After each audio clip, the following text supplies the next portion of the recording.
வணக்கம். தேனி வைப்ஸ்ல இன்னைக்கு நம்ம தக்காளி குழம்பு எப்படி செய்யலாம் அப்படிங்கிறத பார்க்கலாம்.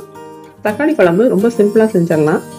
இது செய்யறதுக்கு 100 கிராம் சின்ன வெங்காயம் நறுக்கி எடுத்து வச்சிருக்கேன். ஒரு 10 பல் பூண்டு, 2 பச்சை மிளகாய் கீரி எடுத்து வச்சிருக்கேன். நல்ல பழுத்த தக்காளி பழம் 3. அரைக்கிறதுக்கு தேவையான பொருட்கள்: 2 டேபிள் ஸ்பூன் அளவுக்கு துருவிய தேங்காய், 1 டேபிள் ஸ்பூன் சீரகம், மிளகாய் வத்தல் 4.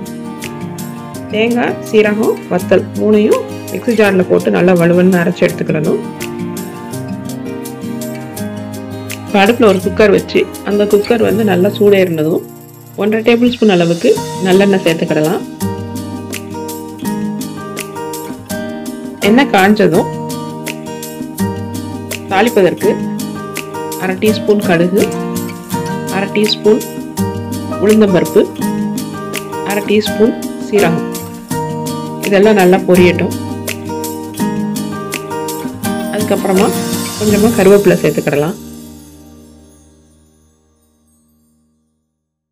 இனி நம்ம எடுத்து வச்சிருக்கிற பச்சை மிளகாய், வெங்காயம், பூண்டு இது எல்லாத்தையும் ஆட் பண்ணி நல்லா வதக்கி விடணும்.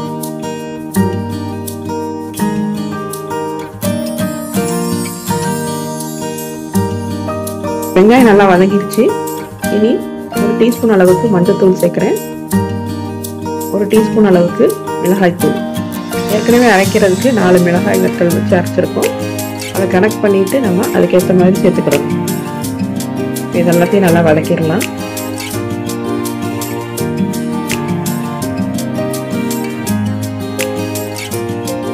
இப்போ நம்ம பொடியா நறுக்கி எடுத்திருக்கிற தக்காளி பழத்தை இதோட சேர்த்து வதக்கலாம்.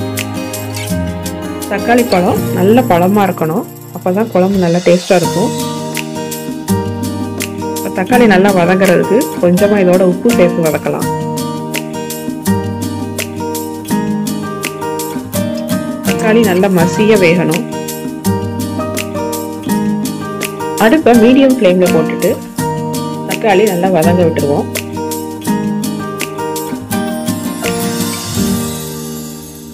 தக்காளி நல்லா மசிய வெந்துருச்சு. இனி நம்ம அரைச்சி வச்சிருக்கிற இந்த மசாலாவை இதோட சேர்த்துக்கிடலாம். தேங்காய், சீரகம், வத்தல் இது 3ஐயும் நல்லா அரைச்சி வச்சிருக்கோம். அதை இதோட சேர்த்து நமக்கு தேவையான அளவுக்கு தண்ணி விட்டு குழம்பு கொதிக்க விடணும். முதல்ல நல்லா பரட்டி விட்டுடலாம். இனி என்ன கன்சிஸ்டன்சில நம்ம குழம்பு வேணுமோ அந்த அளவுக்கு நம்ம தண்ணி சேர்த்துக்கிடணும்.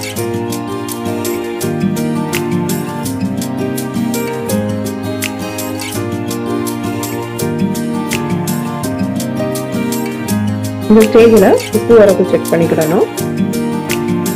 உப்பு தேவைன்னா சேர்த்துக்கிடணும். ஏற்கனவே தக்காளி பழம் வதங்கும் போது உப்பு சேர்த்துருக்கிறதுனால எனக்கு இப்போ சரியா இருக்கிறதுனால நான் உப்பு சேர்க்கல. தேவைன்னா நீங்க உப்பு சேர்த்துக்கிடலாம். கொஞ்சமா கொத்தமல்லி தழை தூவி குழம்பு நல்லா கொதிக்க விட்டுடலாம். ஓப்பன் பேன்ல வச்சோம்னா குழம்பு நல்லா கொதிக்க விட்டுட்டு ஒரு 5 நிமிஷம் சிம்மர்ல போட்டுட்டு அடுப்பு ஆஃப் பண்ணணும். நான் குக்கர்ல வைக்கிறதுனால இதை மூடி போட்டு ஒரே ஒரு விசில் சத்தம் வேக விட போறேன்.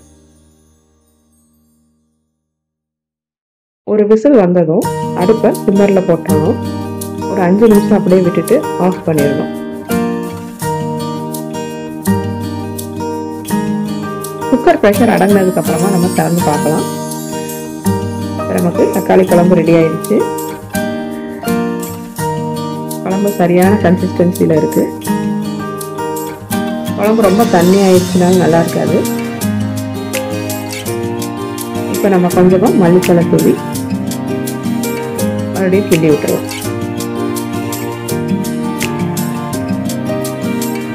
இந்த வீடியோ உங்களுக்கு பிடிச்சிருந்துச்சுன்னா லைக் பண்ணுங்க, ஷேர் பண்ணுங்க, மறக்காம சேனல் சப்ஸ்கிரைப் பண்ணுங்க. நீங்கள் செஞ்சு பார்த்துட்டு உங்க கமெண்ட்ஸ் அனுப்புங்க. தேங்க்யூ.